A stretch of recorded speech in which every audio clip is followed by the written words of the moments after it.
I'm Professor Jonny Freeman and I'm Managing Director of I2 Media Research Limited, a spin-off company from Goldsmiths, University of London that I founded in 2002. I'm also Professor of Psychology at Goldsmiths, University of London and Goldsmiths Academic Lead for Knowledge Exchange. My team are part of the Audience of the Future performance demonstrator led by Royal Shakespeare Company, exploring the future of live performance in the digital space. We had amazing plans for a location-based experience this midsummer just gone, and unfortunately that had to be cancelled because of COVID. So the project needed an evidence base on which to form its strategy to pivot to digital-only distribution. To develop this evidence base, we did a nationally representative survey on the YouGov panel to over 2,000 UK households. We were asking people how they were feeling during lockdown, what they were missing during lockdown, and what devices and technologies they have at home to access digital content. The top findings from the research were really important for the sector, and we want to share them with you in depth in the breakout session later. First thing to note is that audiences told us they're really missing live performance. They're missing the jeopardy of the experience. They're also missing the sense of being together with other audience members and the performers.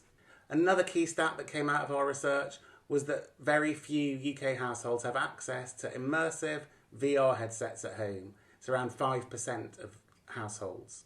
That's a real challenge if we're trying to deliver compelling, engaging, immersive experiences to audiences at home. But there is hope.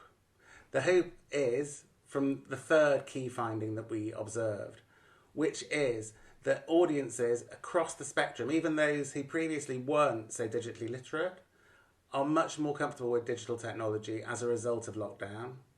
In fact, much more reliant on these technologies. What that means is there's a massive opportunity with the creative and cultural sector. Obviously, COVID has wreaked havoc and caused carnage in the sector, but we can view this as an opportunity to reach bigger audiences, new audiences, with compelling and engaging digital content at home.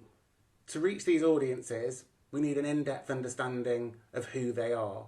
And that's one of the key points of our research, which we'll share in the Q&A. To understand different types of audiences and their motivations, we created a new segmentation of audiences for creative and cultural content at home. I'm going to talk more about this segmentation in the Q&A with my colleagues, but I'm just showing it you here to show that we can map out the segments dependent on their arts and cultural engagement and their technology literacy. Given that we've seen that audiences are more comfortable experiencing digital content at home, we see that this is going to be a developing trend. We also know that unfortunately lockdowns are probably going to be a feature of most of our lives over the coming months as well. So we see the key trend over the next 12 months being that creative and cultural organisations address the demand that audiences have for really great content at home.